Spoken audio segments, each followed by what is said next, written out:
In this video, I want to show how to remove a side marker or turn signal lens properly. You know, for a lot of you old Mercedes owners, this is old hat, and you probably don't even need to watch this video.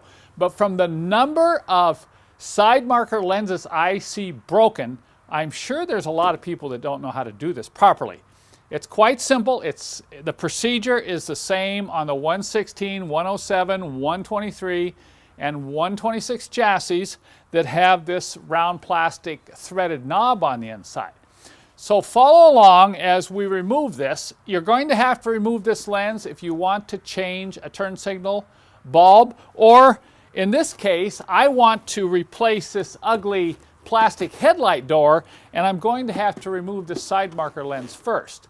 The first step is to reach in on the side of the fender well here, grab a hold of the plastic threaded knob and turn it counterclockwise until you completely remove it.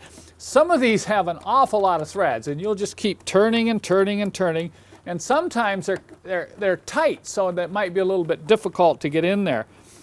Once you get the knob off, see, look at that, I'm still turning this thing. Sometimes I wonder why they had to have such a long stud.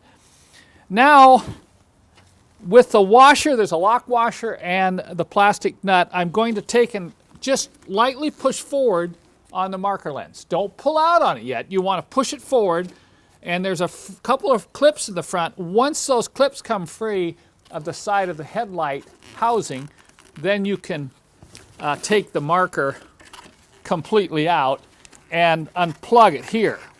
You'll have to unplug it so that you can get to the lens. Now we'll come in close and I'll show you how to get to the bulb.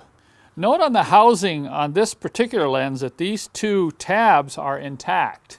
Like I said earlier, a lot of times you'll remove this and you'll see one or both of these have been broken off. That's usually from somebody trying to yank it out before they slide it forward. To get to the bulb, you'll get the bulb holder back here and twist it counterclockwise and then pull it straight out, and that'll allow you to get to the bulb and replace it. This is just simply a matter of pushing, turning it out, and then you can install. It can only be installed one way.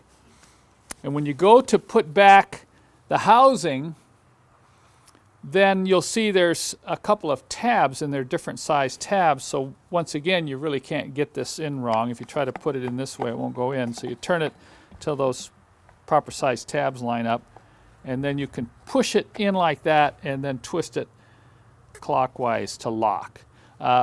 Clean all your contacts. You can even apply a little dielectric grease to prevent future corrosion. And then as a final note here, I want to talk about this little threaded knob. That's an adjustment knob.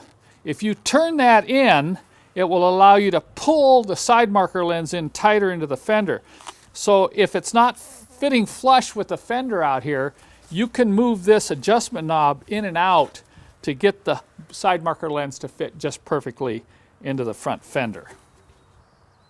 Installation is in the reverse order. Just be sure that you're careful when you slide it back that both these tabs engage the holes in the headlight housing. You might want to also consider removing this side marker lens when you're doing a thorough detailing on your car. You'd be amazed how much grime and crud gets impacted in behind here. So this is a good time to come in and really clean up this rubber seal and clean all the cracks and inside this area around the headlight door before you reinstall it. Now you're looking at what I call a very ugly headlight door. You can't believe just installing new headlight doors on the front of your older Mercedes 126 and 123 chassis, what a difference it makes.